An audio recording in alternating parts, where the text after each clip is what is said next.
Nosotros estamos de regreso en Buenas noches, buena suerte por CDN 92.5 para el Gran Santo Domingo, el este y el sur, 89.7 desde toda la zona norte y 89.9 desde Punta Cana, desde cualquier parte del mundo, cdnradio.com.do. Vamos a seguir conversando con la fiscal titular del Distrito Nacional, Rosalba Ramos. Entonces concluimos el tema de la evaluación de los fiscales titulares y todo el personal, que se supone que ese resultado ha de llegar ya antes del viernes. Esa es la expectativa que hay. Claro. Pero todo está, no se supone que no ocurra porque no hay nada que lo... No, realmente la evaluación ya terminó casi en todo el país. Y la magistrada dijo que era a final de mes, y final de mes es el viernes, entonces hasta el último minuto, hasta las 12 de la noche del 31, estamos dentro del plazo. Sí, así es. Bueno, ahora vamos a hablar de otros temas que usted ha llevado. Usted participó al inicio que se implementó el programa País Seguro, que se usó un proyecto que usted había desarrollado junto con la USAID como plan piloto en Cristo Rey, y al dar resultados, entonces el gobierno, a través del Ministerio de Interior y Policía, la Policía Nacional, lo extiende a otros sectores. Cuéntanos de eso, porque hace mucho que no la vemos por Cristo Rey haciendo esas actividades que usted hacía. Bueno, en estos días, el lunes, estuvimos entregando al Ministerio de Interior y Policía, a propósito del plan de desarme que existe, más de 600 armas. Sí. Sí. Realmente para nosotros fue una gran satisfacción poder darle cumplimiento a la ley en ese sentido, y colocarnos como la jurisdicción que más armas le ha entregado al Ministerio de Interior y Policía. ¿Cuántas hasta ahora? Realmente el récord eran 500 y nosotros entregamos 651. Ya tanto armas largas como armas cortas. En ese sentido, fue un voto de confianza al Ministerio de Interior y Policía, en el sentido de que la ley así lo manda, y en el entendido de que ellos le van a dar, colocar donde corresponde, hacer lo que corresponde con las mismas, y que si tienen que ir a otra institución porque pertenezcan a algún cuerpo castrense, o que deban asignársela a alguien, se hará como manda y como establece la ley en ese sentido. Fue una actividad muy emotiva, porque el padre que dio la bendición se llenó de mucho entusiasmo en la oración, y él decía que era un día grande, porque lo hicimos fue en San Carlos, en el polideportivo, y quisimos hacerlo allí porque era para mandar un mensaje diferente.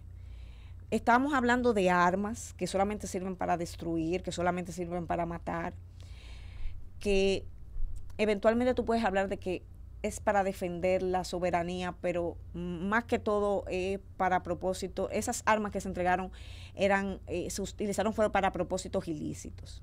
Entonces, en un club donde estamos llamados a la disciplina, donde estamos llamados al crecimiento, donde tú le estás mandando mensajes a adolescentes de que se puede hacer algo diferente, era el lugar idóneo para poder mandar este tipo de mensaje.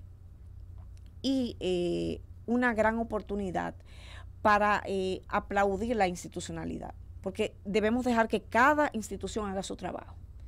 A veces tú ves que una institución quiere acapararlo todo, y eso no es saludable.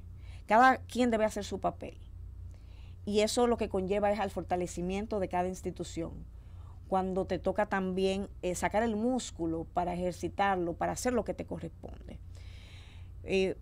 Ahí estuvimos junto a la mayoría de los viceministros del Ministerio de Interior y Policía, y esto es una muestra de que mi país seguro sigue trabajando.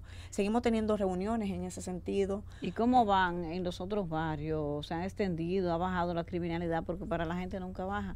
Cuando hacen encuesta, magistrada, el problema que más preocupa a la gente es la inseguridad, por más cosas que hace el gobierno. Es que sí, definitivamente todavía nos falta mucho, y es que la seguridad conlleva una inversión económica importante y sobre todo reforzar los cuerpos del orden. Esto se hace con educación y esto conlleva tiempo. Porque la prevención, que es el ángulo que más le preocupa a la ciudadanía, para tú lograrla en su totalidad, tiene que venir desde abajo. Para nosotros lograr llegar al ángulo donde están algunos países, donde están cerrando cárceles, tú tienes que, eso es un proceso de años de educación, de mucha inversión, no solamente económica, sino de un seguimiento y de que existan también nosotros como culturalmente desde nuestras casas estemos comprometidos con esto. Porque hay un papel que no es del gobierno solamente, hay un papel que nos corresponde a los padres, que es la parte de educar. En el colegio se instruye, pero a nosotros nos toca llevar esa parte de la educación. Ahora mismo hay mucha violencia, que es lo que más registramos en las fiscalías comunitarias, el conflicto social, y nos damos cuenta que es porque existe una necesidad de sobresalir, una necesidad que tiene que estar básicamente, que está básicamente en el autoestima. Entonces esas son cosas que el gobierno no la puede trabajar. Claro, se está trabajando desde cada fiscalía, sé que se extendió a San Cristóbal, porque conversaba con la magistrada titular Faduli a propósito de esto y de los trabajos que ellos han iniciado allá. Y la idea es que que mi país seguro debe ser algo que esté en cada rincón y que ojalá que eventualmente sea algo que todos como dominicanos sintamos que podemos caminar por ahí sin ningún temor, o por lo menos con un temor lo más minimizado posible. Porque tú vas a un país como Europa y tú sabes que te van a carterear. Ese es el delito más común y que te pueden quitar el celular. Pero tú no tienes miedo de que te vayan a matar por eso. Por eso, sí. Magistrada, usted tiene algunos casos importantes en agenda. Uno es el de la familia Rosario, el señor Johnny Portorreal, que es el principal acusado o el único acusado. No, el principal. El principal. Entonces, por ejemplo, ese es un delito económico. Es una estafa. Una estafa. Entonces, es un delito económico. Esto que usted está planteando aquí de levantar el velo para ver si se le puede devolver el dinero. Me imagino que ese hombre gastó todo ese dinero, estafó toda esa gente. Pero, ¿cómo la perspectiva que usted tiene de condena, qué está solicitando la fiscalía para en juicio de fondo y cuándo tendremos audiencia? Bueno, estamos muy contentos porque obtuvimos nuestro auto de apertura a juicio.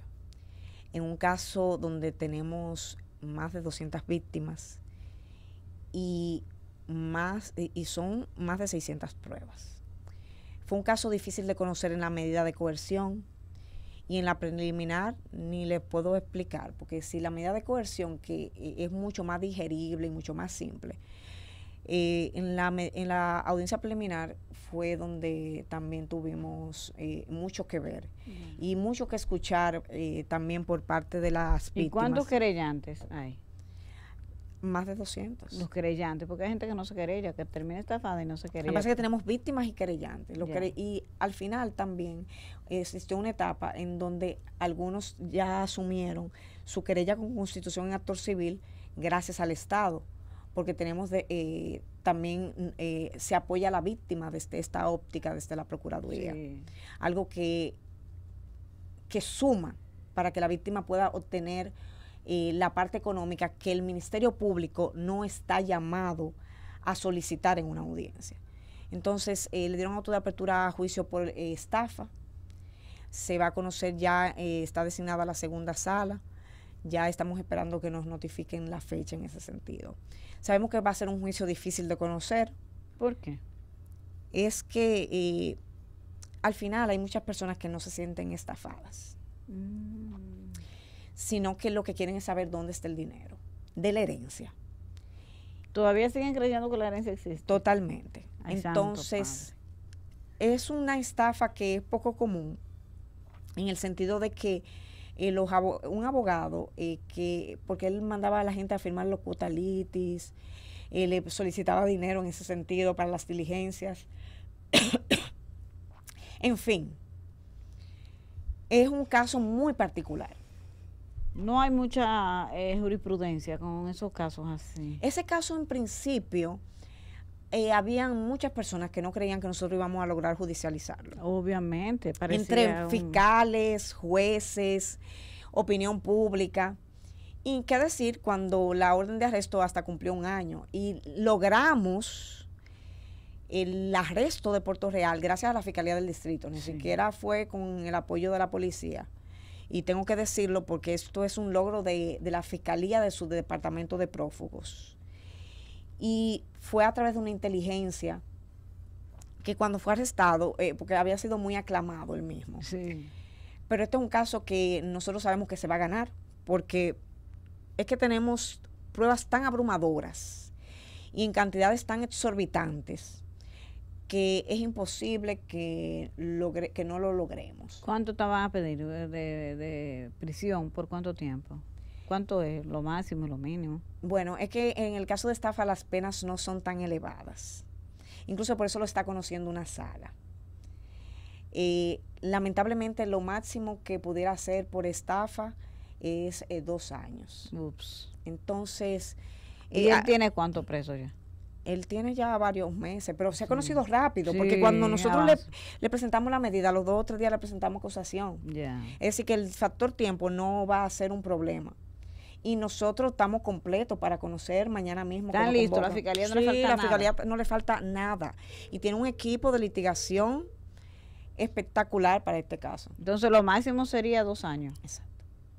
Entonces, en el caso también que otro caso importante que también tenemos allá es el caso de David de los Santos. Ay, sí, sí.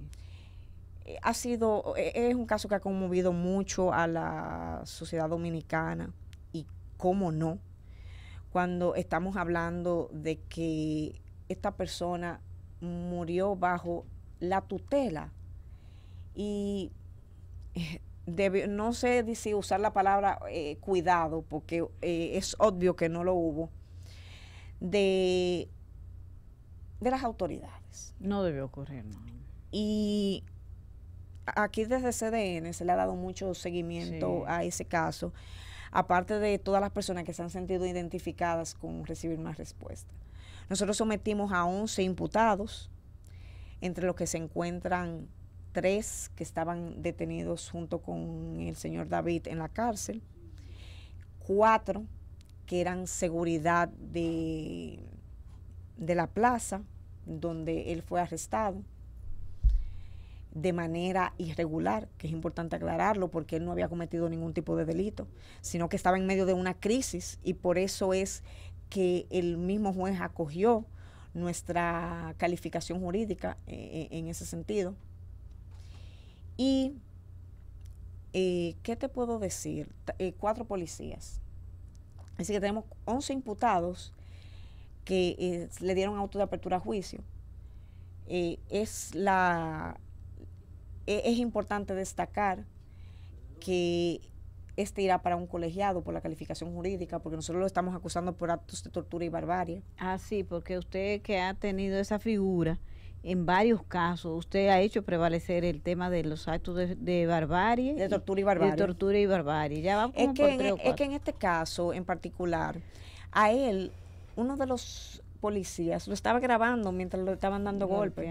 Es una prueba irrefutable de que se pudo evitar, de que se pudo actuar diferente, porque ahí mismo él pudo ir, quitarle las esposas, sacarlo y llevarlo a un centro. Pero por tortura y barbarie hay hasta 40 años. No, hasta 30. También. Okay. Es 30. Entonces, lo que vamos a pedirle al tribunal es esa cantidad de años. Es un caso que tenemos todas las pruebas, tenemos todos los elementos. También se gana. Sí. Definitivamente no es tan fácil como los otros por la cantidad de imputados, y es importante que el Ministerio Público nos tenemos que emplear a fondo para poder establecer la responsabilidad de cada uno. Y ese es un reto. Pero el equipo de la Fiscalía les gustan los retos y siempre hemos quedado bien. También tenemos el caso de Alburquerque. De Félix Alburquerque, que es presidente de la Dirección Nacional de Control de Drogas, que ese es un caso que ha sido, para mucha gente dice que no, que fue un tema de homicidio, no de asesinato. La Fiscalía del Distrito Nacional optó por acusarlo de homicidio. No, por asesinato. Por asesinato, sí. ¿Por qué lo optamos por esto? Ellos tienen una teoría de que hay excusa legal de la provocación, porque establecen que hubo que la víctima lo golpeó, pero nosotros si hubiese sido en el momento que él reacciona de esa manera, que pudiéramos estar preocupados hasta cierto punto, pero realmente nosotros pudimos ver por las pruebas que es un asesinato, toda vez que el imputado tuvo la oportunidad de ir al vehículo, en lugar de escoger su arma de reglamento, tomó un arma ilegal, le dio seguimiento, no solamente que fue y le disparó, sino que volvió a su vehículo y en el vehículo comenzó a perseguirlo. Y luego es que le da muerte. Entonces, en ese sentido, estamos conociendo la audiencia preliminar. Ya será el juez el que va a determinar cuándo toma una decisión en el sentido de si le da auto de apertura a juicio o toma una decisión diferente. 30 años también van a pedir. Sí. Y por otro lado, tenemos el caso del ex ministro, ese magnicidio donde Jorge Mera. Ay, sí, Orlando Jorge Mera. ¿Eso ya fue a un juicio de fondo? Sí, le dieron auto de apertura. Auto de apertura. Tiene auto de apertura. Fue acogida también la calificación jurídica del Ministerio Público, que es asesinato. 30 años, porque 30, esto es lo más. Es atrás de eso que andamos. 30. Te piden mucho. Lo que pasa es que hay casos que para mí 30 años no es mucho. Los casos donde desfiguran a las mujeres con ácido del diablo, 30 años para mí es irrisorio. Ni 40, de 60 para allá debemos comenzar a hablar. Pero claro, este no es el escenario porque la legislación no permite eso. Pero definitivamente que cuando tú has perdido un familiar y te hablan de 30 años, 30 años parecen que nada. Es que no son nada cuando se trata de la vida de un ser querido. Para mí fue muy difícil escuchar a la madre de uno de sus hijos establecer que tenía una niña de 3 años, que ella, ¿cómo le explicaba a su niña que su papá no iba a volver? Santo cielo, es difícil. Vamos a una pausa comercial y ya regresamos para seguir hablando de los casos y todo lo que tiene que ver con la Fiscalía del Distrito Nacional. Ya volvemos.